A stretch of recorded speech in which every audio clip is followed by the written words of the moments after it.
Dinumog ang future president. Rockstar na rockstar po ang datingan ni Vice President Inday Sara Duterte diyan sa Sugbo. Hindi na po talaga ito mapipigilan pa ng tropang nakangiwi ang panga. Talagang inggit na naman dito si Baki. Paano? Kay Bungit, wala man lang nagpasilpi, no? Wala man lang hiyawa na bungit ngiwi. Bungit ngiwi. Wala talagang ganun eh. Kay Vice President Inday Sara, talagang hiyawan, selfie dito, selfie doon. Ito yung wala ho kay Bungit sa Marcos admin eh. Si Vice President Inday Sara, Vice Presidente pa lang yan, ganyan na po. Dinumog ng maraming Sugbuhanon ang ating rockstar na presidente. Hala ka diha. Cornel Audi, posible bang haharap sa court martial? Hawak na di umano ng mga military. Itong bayani at matapang na Cornel Audi. At iwan ko lang po kung ano po ang mangyayari sa kanya dahil under investigation na po daw yung matapang na Cornel na ito. Huwag po kayong mag-alala, sir. Dahil sa kabayanihan mo, marami pong humahanga sa iyo at panigurado, pag si Inday Sara maging presidente, mapopromote ka dapat na general. 34 years in service na pala itong si Cornel Audi po, mga kabisdak.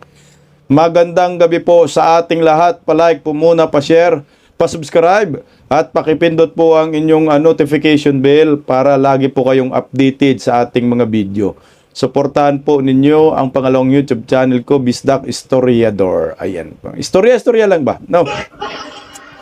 At syempre, Berada Aguila, alas 2 hanggang alas 4 ng hapon sa Berada Aguila YouTube channel po. Yan, makikita po nyo kami ng live commentary. Marami nang galit sa Berada Aguila ng mga bubunistang, tanganistang, loyalista ni Baki eh. Trending yung mga video natin sa Facebook. Maraming salamat yung mga sa Facebook community sa Bisdak Pilipinas. So, pasok rin po kayo dito sa Berada Aguila YouTube channel. Ay, Berada Aguila Bisdak Pilipinas YouTube channel. Tsaka kasama rin sa Berada Aguila, siyempre. Pangalawang tahanan po natin yan. Ito. Court martial nga ba itong si Cornel Audi sa kanyang ginawa na pag-withdraw. Personal withdrawal ho ito. Personal withdrawal naman ho ito at wala naman po siyang paghihikayat sa mga kasamahan niyang mga militar na mag-withdraw din kayo kagaya ko. Haharap kaya ito sa court martial? Kasi nga, under military custody na po siya ngayon. Pagkatapos ng bakasyon, may bakasyon pala sila. So ito ay trainer ha. Nagtuturo po ito. Naghuhubog sa mga junior officer. Okay, pakinggan po natin si Idlangaw na anak ng Kagwang. Dilawang-dilawan ho ito. Siyempre, hindi ho sila naniniwala. Parang hindi nila nako-confirm na talagang nag-post si Colonel Audi ng mga withdrawal, personal withdrawal of support kay Bongbong Marcos. Pero ganun pa man ay tinanggal na po. So ibig sabihin, kung tinanggal ka sa inyong pwesto, legit talaga yung post ni Colonel Audi na yon, yung withdraw niya. Anyway, tingnan natin kung ano po yung investigasyon. Okay, ito pakinggan natin si Idlangaw kung pwede bang under court martial si Colonel Audi. Viral ngayon ang umiikot na umano'y social media post ni Army Colonel Audi Mongao kung saan inatras na raw niya ang kanyang suporta kay Pangulong Marcos. Agad niyang pinaikot ng mga kritiko ng administrasyon gaya po ni retired General Romeo Poquis na kinusuhan itong linggo lamang ng inciting to sedition. Anong nakalagay sa umano'y pahayag ni Colonel Mongao? Inaatras na raw ni Mongao ang kanyang personal na support sa Pangulo bilang Commander-in-Chief. Sa ibang mga social media pages naman, may iba pang kumalat na umunoy pahayag ni Mongao, wala na raw moral ascendancy ang Pangulo na mamuno sa ating bansa.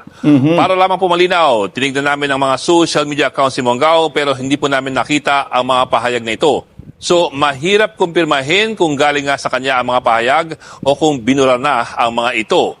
Pero ano pa Okay. Ako nga rin ako sa totoo lang, to be honest Hinahanap ko rin talaga yung social media niya, personal social media niya, yung post. Wala rin po ako talagang makita sa kagaya ng pinapakalat ni General Romeo Puquis. Pero nagkaroon lang tayo ng kumpirmasyon diyan dahil po sa mga kumakalat sa mainstream media. Pati kayo Idlangaw, pinost po ninyo at noong tinanggal po siya sa pwesto ng Armed Forces of the Philippines. So isa lang po ang ibig sabihin niyan. So legit po yung withdrawal of support ni Colonel Ode dahil bakit siya tinanggal sa pwesto? Kung hindi po legit yung kanyang withdrawal. So ano ba bang issue doon? Idlangaw, buang ka talaga, no?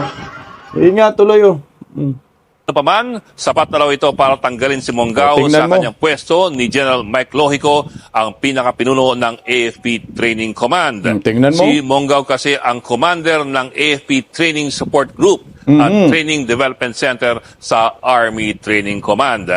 Medyo sensitibo rin ito dahil ang Training Command ang humuhulma sa pag-iisip at pakikitungo ng mga sundalo at opisyal ng AFP. Ngayon, kung totoo nga itong mga pahayag, may sabit kaya si Monggao. Kung ordinaryong Pilipino lamang, walang kaso yan. Pero iba kasi ang patakaran para sa mga sundalo. Ang mga sundalo po ay governed ng Articles of War o yung Commonwealth Act 408 of 1938. Sa Article number 63, pinaparusahan ang disrespecting the President, Vice President, or the National Assembly.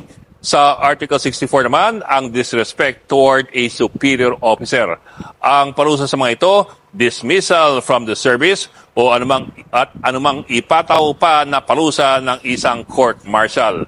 Yang Articles of War Okay lang. Articles of War yung sinabi mo. Ang tanong ko lang, pag sinasabi mong Articles of War, ibig sabihin, magiging effective lang po yan kung may digmaan. May digmaan ba? Tapos biglang nagpahayag si General Ode. General Ode, magiging general talaga to pag hindi siya maging presidente. Si Colonel Ode. Kasi sabi niya, parang iimbestigahan at lilitisin siya sa court martial. To itong sinasabing court martial ay military court, no? Sila po yung maglilitis at pag ikaw ay napatunayan may kasalanan ka dyan, matik po yung pensyon mo mawawala, maparusahan ka. Pero, ang sabi niya kasi Articles of War.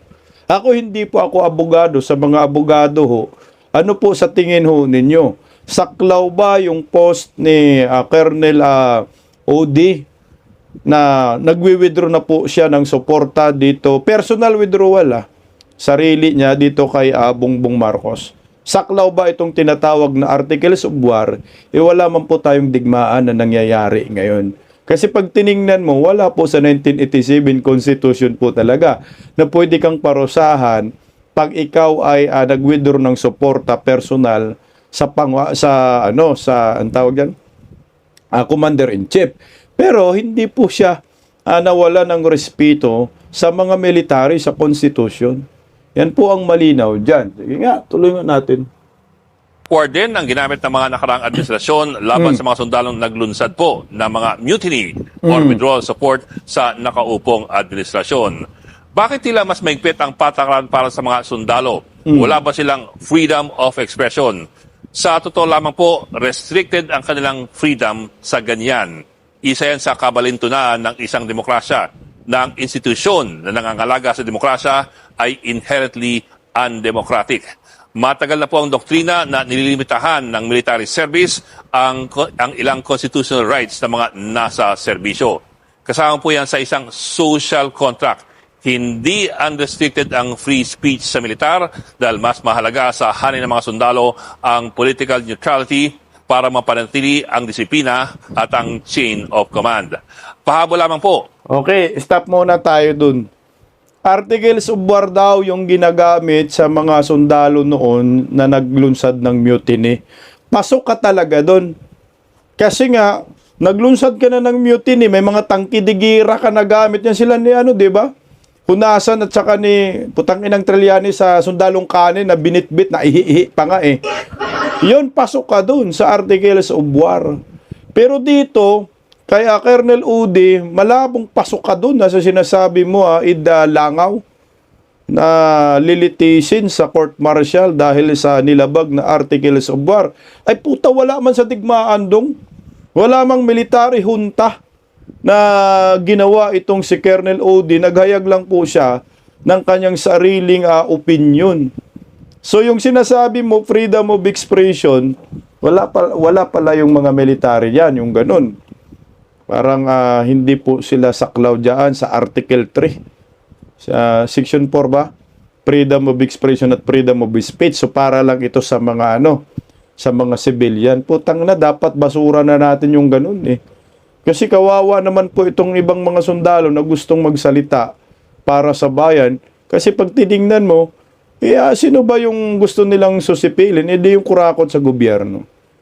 So ngayon ito po ay hawak na po si Colonel Odi ng militar kasi nga bakasyon. So under custody na po siya. Ito, pakinggan po natin. Ngayong gabi lamang, inanunsyo ni General Lohico na kusa na pasailalim na si Monggao sa military control at siya raw ngayon po ay fully cooperating na sa kanilang investigasyon. So anong Articles of War yan? Buang-buang kayo, idlangaw na yan. Articles of War kapag nalalaman. Ito, nandito na po. Ito po yung pahayag ni Lohico. Sana po magiging general na po itong si Colonel Odi. Kasi dapat ito parangalan talaga. Sa totoo lang. Ayan po yung sinasabi dyan ni Colonel ni Lohico. Ito, basahin ko lang po yung kanyang statement dito. Ito idlangaw. Kasi sabihin mo, parang hindi mahirap i-confirm. O di umano ay nag-withdraw ng suporta na po itong si Colonel Odi. Siguro, yun ang gusto ninyong burahin sa isip ng maraming Pilipino at sa mga active militar para hindi maka-impluwensya pa. Pero marami daw susunod eh. Sabi ni General Pocas. Sabi ni Mike Lohico, bago yan, sabi niya dito, Colonel Monggao is presently assigned with Training Command Philippine Army and is currently on New Year's break status. My command has exerted all efforts to reach out to him but has so far been unsuccessful. Effective last night, I have relieved him from his post as Commander Training Support Group. Talagang tindi ng kanyang katungkulan pala, no? And he's now placed attached and assigned officer of the Commander Training Command investigation is underway to determine possible administrative and legal charges that may be imposed upon him in relation to his online statement. Meron na bang saklaw na ba ng batas yung mga online post? Meron bang batas na ganun? Nonetheless, we are still reaching out to call Colonel Monggao so that we may extend to him emotional support. He is still my responsibility. The Philippine Army remains professional and steadfast behind our mandate, loyal to the Constitution and the chain of command. Loyal to the Constitution. Sige nga, ano ba ang Constitution na dapat ninyo ay pagloyalan? Di ba ho? To serve and protect the interest of the Filipino people. Protektahan nyo po ang soberanya ng ating bansa. Ginagago na po tayo ng makurakot sa gobyerno eh. Sinong pinoprotektahan po ninyo, sinusuportahan? Hindi ang taong bayan. Ang sinusuportahan ninyo, mga kawatan, mga animal kayo. O ito, dagdag pa ni Mike Lohico, as of 19-30, ano ba? Ano yung 19? 7? 7, tama mo? Tingnan lang, magbilang tayo, baka mamali. As of 7:30 tonight, Colonel Monggao voluntarily submitted himself back to military control. We had a long talk and he is fully cooperating with our investigation. Sana man lang ho, hindi ito ma-court martial. Sana man lang ho, ayaan po ninyo yung kanyang malayang paghahayag dahil personal naman po ang kanyang pagpapahayag. Hindi naman po siya naghihikayat eh. at saka yung respeto naman ho niya sa Armed Forces of the Philippines nandyan. Ito nga ho po nagpapatibay sa inyo eh.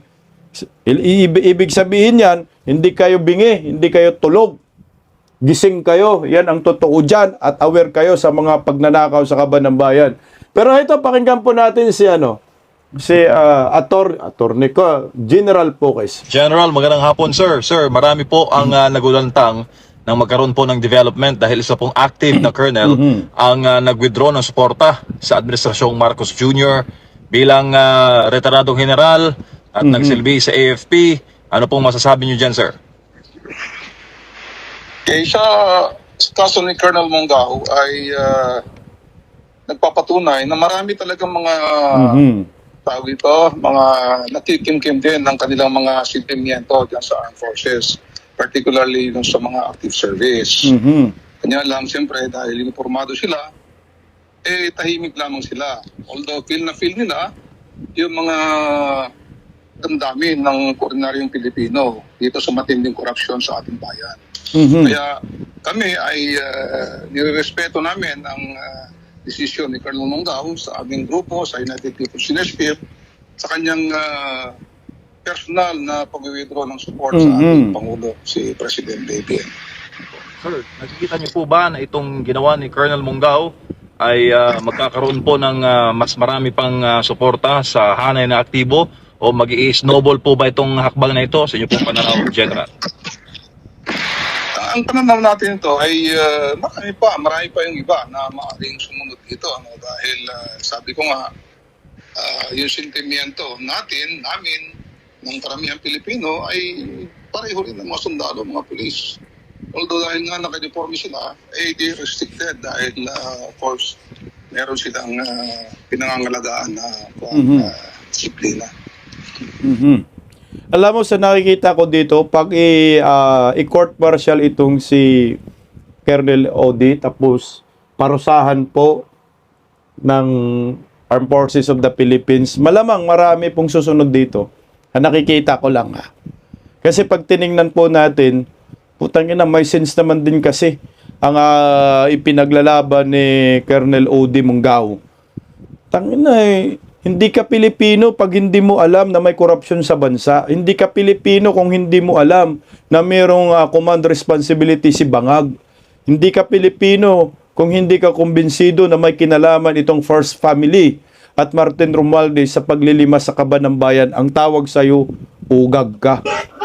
Okay, pakinggan po natin si Ma'am Malu Tikia kasi hinangaan rin po ng maraming political analyst, hinangaan ng mga maraming nagmamahal sa bayan, hindi lang mga Duterte diehard supporters, itong kahanga-hanga na ginawa po ni Colonel Odi. Pakinggan po natin ito.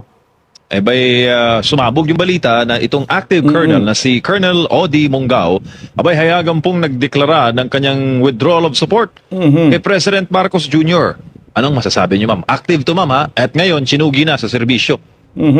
Nagulat nga ako dyan eh. Sabi ko, sino yan? Sino naman yung biglang umapir? Pero sinasaluduhan ko sa tapang. Correct. Pero mo, active ka. Tapos, yung nakita kong sinishare, 34 years in service. So sabi ko, hindi ba dapat general na yan? Correct. Bakit kaya hindi naging general? At kung titingnan mo yung background ng taong yan, ang daming pinagsilbihan.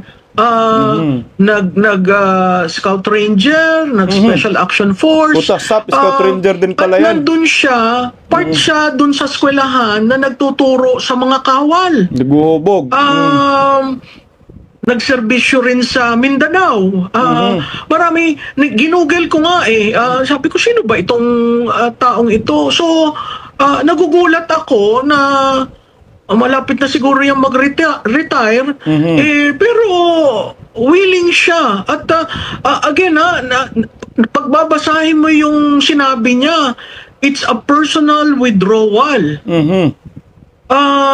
So, ano yun? At ang tawag niya sa Pangulo ay Mister.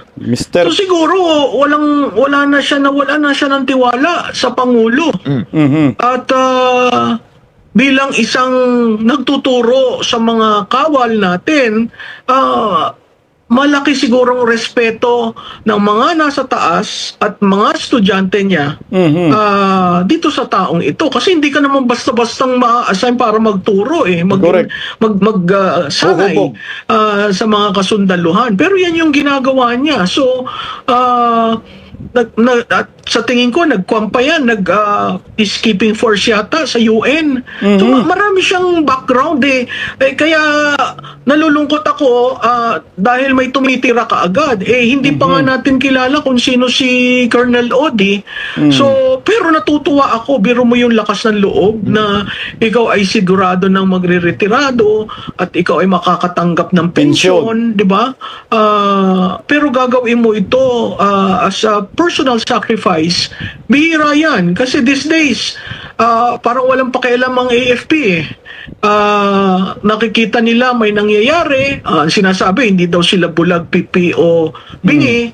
O bakit ganito ang nangyayari sa ating bansa? Dapat kayo ang protector ng taong bayan. Tama ka dyan, Mamalutikia. O ito po ha, basahin po muli natin yung statement na Colonel Manggao.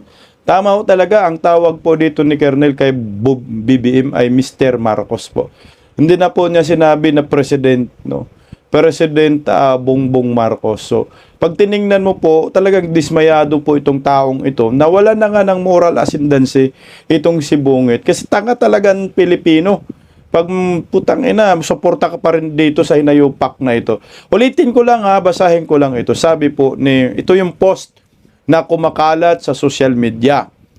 Salam alaikum warak matulahi ta'ala wa mabarakato. Na-assign nga to sa Mindanao. Akala ko nga Muslim ho ito kasi yung bati niya pang Muslim May the peace, blessings, and mercy God be upon us all. Effective today, Thursday, January 8, 2026. I, Colonel Udi A. Munggao, 0-10933 if as close open parenthesis MNSA yan PA with Philippine Army with 34 years of active service reaffirms my support to the AFP in the state and mandated by the Constitution as a Filipino. I am respectfully withdrawing my personal support to Mr. talagang sinabi niya, Mr. Ferdinand Bongbong Marcos Jr. He has lost his moral ascendancy to lead the armed forces as commander-in-chief and govern the Filipino people as President of the Republic. Sobra na, tama na. The Filipino people is worth fighting for. Mabuhay ang Pilipinas. Sakripisyo nga, ito nga ginawa ni Colonel Odi. Pero siguro, ang gusto niya lang iparating dito, gumising po tayong lahat. Ito yung presidente natin Wala nang moral ascendancy. So ano to, mananahimik lang tayo habang buhay? Tuloy po. So hindi ko alam kung saan naabot ito, pero ako'y natutuwa na may isang Colonel Odi na tumayo at nakisama dun sa mga humihingi ng accountability at humihingi ng hustisya. Sabi po niya, ma'am, sa isang pahayag, sobra na, tama na, the Filipino people is worth fighting for, mabuhay ang Pilipinas. At kung ating babalikan po, ma'am, ang mga nakasaad po sa ating 1987 Constitution, batay po sa Article 2, Section 1, sovereignty resides in the people, all government authority flows from them. Di ba po, ma'am, sinasabi ng ating konstitusyon na ang loyalty dapat, lalo na ng mga tagapagtanggol ng ating pong saligang batas, ay hindi po sa tao, kundi sa konstitusyon. At yung personal support can be withdrawn.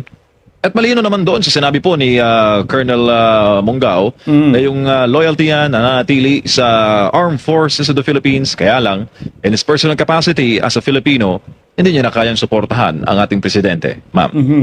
Tama ka doon, MJ, ha? So kung babasahin mo yung sinabi niya, sa tingin ko napakaingat niya na stress na ang tiwala niya ay nasa saligang batas sa Constitution at sa Armed Forces of the Philippines. Hindi naman niya sinabing wala na akong respeto sa inyo. Correct. Hindi.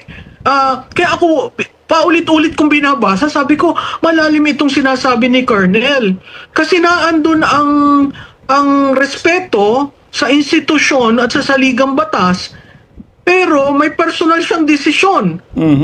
Personal niyang desisyon yun na sabihin na hindi kita sinusuportahan, Mr. Marcos. Correct. Hindi niya ginamit yung salitang president, ha? Mister. So, yung mga kung ano-anong haka-haka dyan na sinasabi, he committed an offense. What offense? Diba? What offense? Did you hear him say, I'm withdrawing my support from the president? Did you hear him say, I will not follow the Constitution? Did you hear him say, I do not have respect of the I do not respect the armed forces of the Philippines? No. So balikan mo 'yon. Kaya sabi ko, napaka-ingat nitong taong ito, pero gusto niyang sabihin yung nararamdaman niya. Alam mo, parang yung bulkan ba, kagaya yung bulkan ngayon sa Mayon, nagkikim-kim na ho ng yung parang, nag-iipon ng lakas, no? Nag-iipon ng lakas tapos biglang sasabog na lang. Parang si Colonel Monggao na yung nararamdaman niya, military ako to serve and protect the Filipino people. Pero bakit hindi ako pwedeng mag-post? Bakit ayaw po? Bakit bawal po maghayag ako ng saloobin? So ito yung gagawin ko. Parang ganun ba? Hindi na siguro niya napigilan eh. Hindi niya na inisip na ala po yung pensyon niya, kung anong mangyayari, ma-court martial siya, lahat ng benepisyo niya matanggal, mga pinaghirapan niya, hindi niya inisip yun eh. Sakripisyo nga ho ito. Ito ay kabayanihan para sa maraming Pilipino. Tuloy po natin konti. Wala na bang karapatan ang mga sundalo magsabi ng personal nilang pagtingin sa mga nangyayari sa bansa? Personal niya yun. Di ba? Sinabi niya, sobra na, ano yung sumunod? Tama na. Tama na. Oh. In what reference? This corruption. Correct. And nung sinabi niyang the Filipino is worth dying for, binabalik na uli yung role ng sundalo. Ano ba ang role ng sundalo? Katulad ng sinabi ko sa inyo kanina, MJ, ang sundalo, ang buwis niya, buhay. Yun ang sakripisyong hinihingi natin sa kanila. Mahirap ba yung sakripisyong ginawa niyang personal na withdrawal? Sa tingin ko, mahirap yun. Pero sa tingin ko, meron rin siyang iniisip. Hindi lamang yung karir niya, hindi lamang yung sitwasyon niya, pero sa tingin ko, tinitingnan rin niya yung kinabukasan ng pamilya niya. Kasi sa sundalo, napakahalaga ng pamilya. Correct. May mangyari sila, di ba ang sabihan nga, ang sundalo, isang paa nasa hukay. Tama ka dyan. So, and when you start a family, invariably, part of that starting up a family is the fact that I might not be able to raise my kids. So, basahin nyo ng maigi at namnamin nyo yung sinabi niya dahil malaking tama yun sa kasundaluhan. At malaking tama rin yun sa ordinaryong mamamayan katulad natin. Mismo. Na parating sinasabi natin, ang protector natin ay ang Armed Forces of the Philippines. Baka Hindi tinamaan naman si sinabi ang Monggao. PNP. Diba? Klarado sa saligang batas. At ang loyalty is to the institution, and that's what he said. Ang loyalty is to the Constitution, and that's what he said. Okay? There is nothing in the Constitution that says you should have loyalty to your commander-in-chief. Walang ganun. Right? Tama. It is part of their work, but loyalty is very personal. And when someone who is training the core officers, it's very important to distinguish it probably, kaya niya dinistinguish yung personal versus official. And the part that partakes of the official is adherence to the Constitution and the Armed Forces of the Philippines. Kaya nga, Mama Lutikia, parang ang gagamitin yata nila yung articles of war para magkaroon po ng kaso at maparusahan itong si Colonel Odi at haharap sa court martial ng mga militar. Pambihira naman ho, no? Pero sa ngayon ay hawak na po si Colonel Odi ng mga military. So, possibly, luto-lutuin din nila yan eh. No? Para sa akin na magkaroon din ng mikos-mikos. Tapos, alam mo naman, itong Marcos admin, talagang mga manluloko, yung mga nakapalibot sa kanya, baka imikos ba?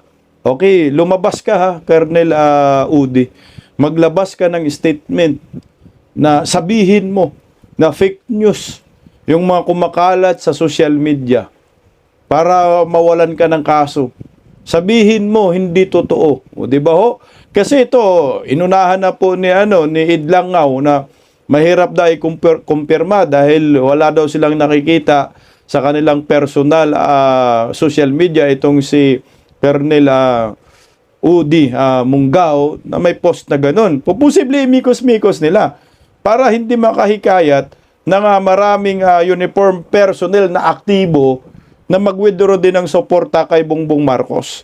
Kasi magkakaroon ito ng chilling effects talaga sa totoo lang. Maraming gagaya ho dito. Maraming susunod, magdo-domino effects po ito at panigurado magkakaroon ng lakas ng loob yung iba, yung mga junior officer. Kasi pag tiningnan mo, yung senior nga 34 years in service na, magre-retiro na Bakit lumaban ngayon at naghayag ng pag-withdraw ng kanyang personal support dito po sa presidenteng nakangiwi ang panga, di ba? Pero anyway sa akin kung sakali lang talagang papatawan po ng Marcos admin itong si Colonel Odi Munggao at alisin lahat ng pensyon, no? Benepisyo niya. Huwag po kayong mag-alala, Colonel Odi Munggao. Sa tingin ko, kaya yang ibalik ng next President of the Republic of the Philippines. Wala nang iba si Vice President Inday Sara. Yun ang nakikita ko, posible. Kasi wala naman pong iba tayong pagpipilian ngayon na maging presidente. Si Vice President Inday Sara ho talaga ang future president. Kahit anong paninira nila, magpa 4 years in the making, nakatayo pa rin si Inday Sara. At dinumog pa ho ngayon sa Sugbo. Rockstar na rockstar po ang datingan ni Vice President Inday Sara Duterte. Bakit ba nandun sa Sugbo si Inday Sara? Putya, wala talagang puso itong si Bangag, no? O ito na naman, naunahan na naman kayo ni Inday Sara. Ay, inggit na naman kayong mga baki kayo. O ito, baka sabihin nyo, nagpapaipa lang si Inday Sara doon. Hindi Ginampanan niya ngayon yung pagiging pangalawang pangulo niya at ang tingin ng maraming Pilipino sa Sugbo, presidente si Inday Sara, pinagkakaguluhan. Grabe, rockstar na rockstar. Panoorin po natin yung 3 minutong video. Ayun Yan ay sa ospital po yan. Vice President Sara Duterte. Visayas Med. Sigawan. Galak na galak mga tao. Grabe, bilib ako. Tawanan. Pagarabi, oy. Selfie.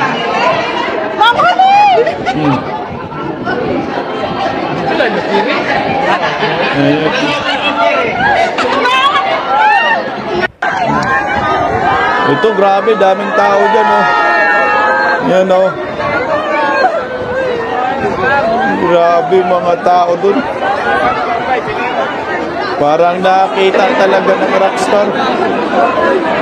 Yan,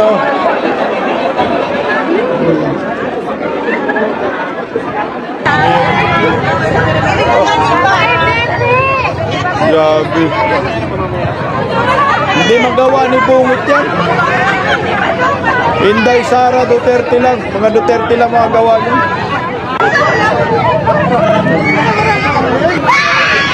Grabe. Tilian. Di ba? Duterte,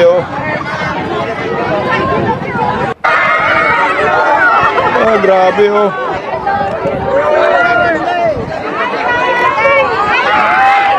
Oh, grabe no. Sigawan oh. Oh, Duterte. Intindi.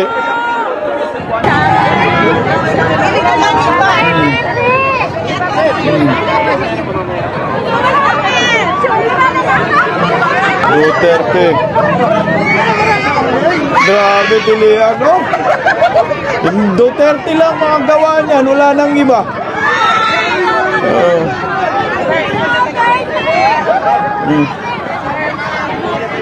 Grabe. Ayan.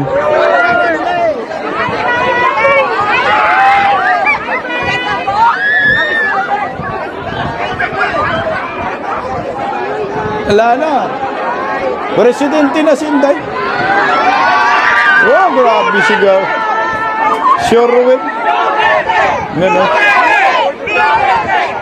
Ah, grabe, Duterte. Talaga mapigilan yung mga tao. Duterte.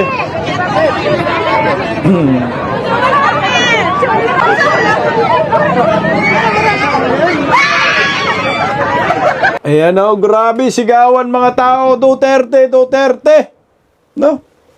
Nakakita sila ng pag-asa, grabe o. Sipin mo yan. Hindi yan magawa ni Bungit kahit sa Ilocos Norte. Kahit magbayad ng mga trolls, mga supporters, puro mga bungal. Nakangiwi ang panga.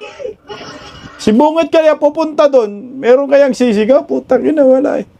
Ito yung patunay na hindi na po mapipigilan pa kahit anong paninira ninyo sa mga Duterte. Si Inday Sara na po talaga maging presidente sa susunod, sa 2028. Baka nga bukas si Inday niya eh. Diba? Wala na kayong magawa yan, itinadhana po talaga yan. Ito lang yung sinisiraan na hanggang ngayon ay nakatayo pa rin at lalong minahal ng taong bayan. Trilyon na ba ginastos ninyo mga animal kayong mga talyanista, bubonistang tanganista para masira si Inday Sara? Hindi pa rin umubra, mga hanggaw. Mga loko-loko kayo, pera ng bayan yung ginagamit ho ninyo. O ito po ha, ito hindi alam yata ni Bungit to, animal kang Bungit ka. Oh. No? Vice President Inday Sara Duterte bumisita po sa Cebu. Bumisita sa Visayas Medical Hospital ngayong Sabado, January 10. Ang mga biktima sa gumuhong landfill sa barangay Binaliw sa Cebu City. Binaliw si Bangag. Yung landfill, maraming namatay pala o maraming na biktima. Hindi alam ni Bungit to. Dapat si Bungit nangunguna dun. Putak ang pangiwi-ngiwi ka talaga. Oh. Umabot na sa 12 individual ang nasagip at dinala sa ospital, habang 4 naman ang kumpirmadong nasawi. May nasawi nga sa pagguho ayon sa Cebu City Mayor Nestor Archibald. Patuloy pa rin ang search and rescue operation. Hindi alam ni Bungit, no? Ang presidente walang alam. Wala na ako sa akin na yung pagiging rockstar ni former President Rodrigo Roa Duterte, na isalin talaga kay Inday. Naisalin sa mga anak eh. Pero matindi yung effect kay Inday Sara. Pag nakita kasi nila si Inday Sara, sigawan, kita mo naman tilian eh. Maganda pa, no? Mabait pa, hindi ka tinutulak pag mag-selfie eh. Si Mayor Basti din, ganun din. Pag nasa public, talagang dinudumog. Naisalin eh. Except si Kung Pulong Duterte, kasi tahimik lang si Kung Pulong Duterte. Wala na pong titibag sa kay Vice President Inday Sara Duterte. Wala nang panlaban kayo. Sumuko na ho kayo. Dapat ngayon, ideklara na po nating presidente talaga si Inday. Kaya nga nilagay ko dyan, rockstar na presidente. Bakit? Puta, rockstar na si Inday dyan eh. Presidente na si Inday dyan. Na kahit anong gawin ho ninyo, wala kayong pantapat. Kaya itong si Mike Obi, yung may Raptor, may naisip siya. O ito, alam, naisip niya patapat kay Inday Sara. Ayan, oh. Anak ng kagwang, oh. Irene Marcos, President. General Torre, sa 2028, laglag daw ang DDS. Ah, tangina, laglag pustiso ko dyan. Hindi ako pustiso, yung ngipin ko original. Laglag pustiso ni Mike Ubi yan. Putang ina nyo. Yan. Kahit sinong ilaban ninyo, magsama-sama pa si Bungit, mga dilawan, pinklawan, loyalistang, tanganistang, talyanista, komunista. Wala na ho, Mike Ubi. Kayo na ang laglag ngayon. Ikaw, Mike Ubi naman, oh. Masyadong tangingot ka naman. Kaya sinipa ka ni Pastor Kibuloy dahil bastos kang hinayupa ka. Traidor ka ring animal ka. Sumikat ka sa pagiging broadcaster because of his MNI. Pero wala kang utang na loob, hinayupa ka. Tanong laglag ang DDS. Tanga mo naman. Tawag dyan, desperado. Sino ba yan si Irene Marcos? Ano bang nagawa ninyo? Mga hinayupa kayo. Kala ko ba si Sandro at si Martin Romualdez? Ba't napunta na ka General Torre? Hopeless ng mga hinayupak. Kasi nga, si Vice President Inday Sara, hindi na po mapipigilan no, ang pagkapangulo niya. Nakita mo naman yung crowd. Kita mo naman yung tilian. Kita mo naman yung sigaw, Duterte, Duterte. Kakaiba ho talaga yung charisma ni Inday. Voters magnet. Tingnan mo, walang naniniwala sa mga black propaganda ng mga makakaliwang grupo. Propaganda ni Father Flavi, walang naniniwala. Mga bangag lang naniniwala dyan. Mga durugista, mga manyakol, yan naniniwala sa mga yan. Pero yung mga ordinaryong Filipino, putang na. Trust and approval rating, napakataas. Nakuha ni Vice President Inday Sara. Kaya huwag kang mag-alala, bayaning Colonel O.D. Monggao. Dahil pag si Inday Sara na maging presidente, paniguradong general ka na. Paggising sa umaga, tanghali at gabi, nakikita ko ang post niya, ang hapdi. Paano nga ba to? Di ako makatanggi. Watch ko na lang at isipin ng mabuti.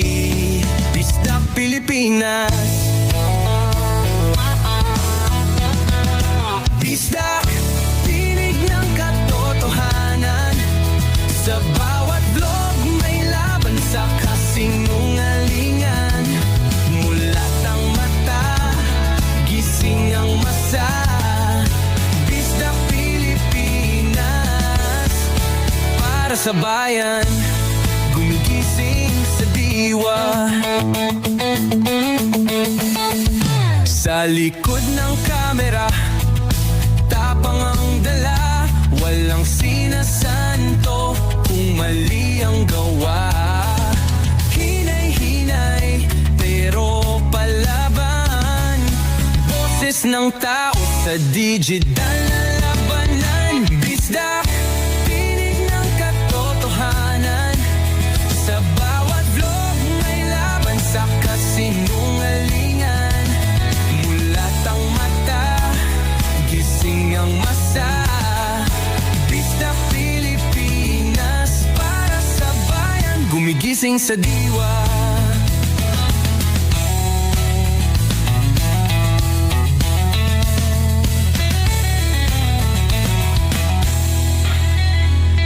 Hindi artista, hindi politiko, pero ang katotohanan, sigaw niya ay buo. Sa YouTube o Facebook man siya makita, may aral ka pa rin, may uwi sa bawat salita. Bisdak, gising sa katotohanan, di lang kwento, kundi panawagan. Sa bawat Pilipinong naghahanap ng liwanag. Bisdak Pilipinas, kasama sa pagbangon ng bayan. Bisdak Pilipinas.